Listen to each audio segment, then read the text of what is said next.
Il maggiore valore dal settimo bersaglio militare venne trasferita al terzo militare all'inizio del dicembre 2011 e da qui partì la missione del marzo 2010. Pochi mesi dopo il bersaglio del terzo deve ripartire, ma un periodo sufficientemente lungo per poter apprezzare il testo ufficiale le sue rilevatissime programmate, caratteriali e professionali, ma soprattutto le sue politiche. Impiegato nella missione ISAF in Afghanistan, nell'ambito dei team militari di supporto alle forze afghane, durante un movimento in tattico logistico, veniva fatto oggetto di un video attentato terroristico. Con eroico gesto, dimostrando un comune coraggio, pareggiare le generalità e cosciente espresso del pericolo, si immolava, ponendosi a sotto delle vite sui poteri presenti all'interno del mezzo, proteggendo il proprio corpo dalla deflagrazione lanciata all'interno del veicolo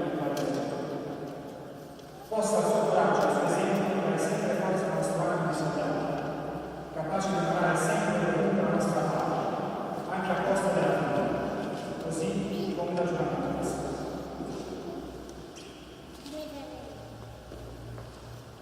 Allora, per omaggiare anche questo segno della memoria che rimarrà, chiedo a Paolo di leggere un po' l'ermeneutica del quadro fatto dall'artista.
Quando il sole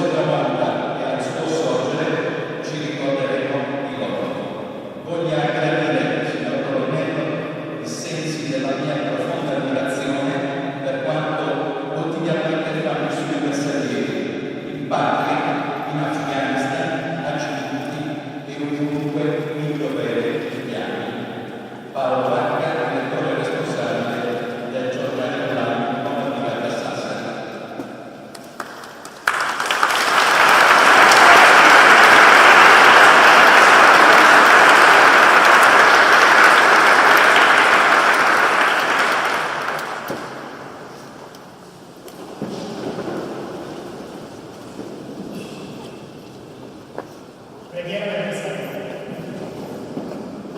A te, eterno Dio, Signore della pace della terra, noi, che sei in Abramo, innalziamo la nostra preghiera. Tu, che ci hai fatto conoscere l'asperità di tante battaglie, i capi di tante vittorie, la pena di tante luci, fa che raggio di gloria il segno della nostra vita.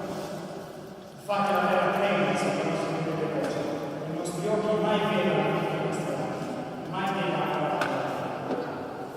Tu, che ci hai dato il cuore di fiamma, guida i nostri passi sulla terra della tua vita, e se un giorno dovessimo cadere, rendi forte l'anima delle nostre mani e delle nostre sensi.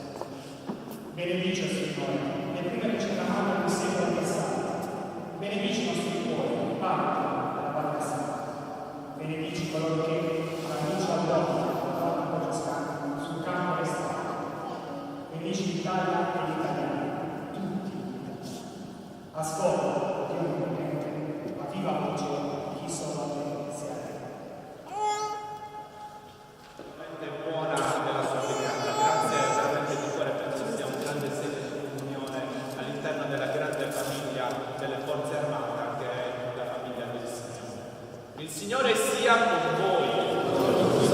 Vi benedica Dio Onnipotente, Padre, Figlio, Spirito Santo. La messa è finita, andate in pace, alleluia, alleluia. Buona domenica a tutti.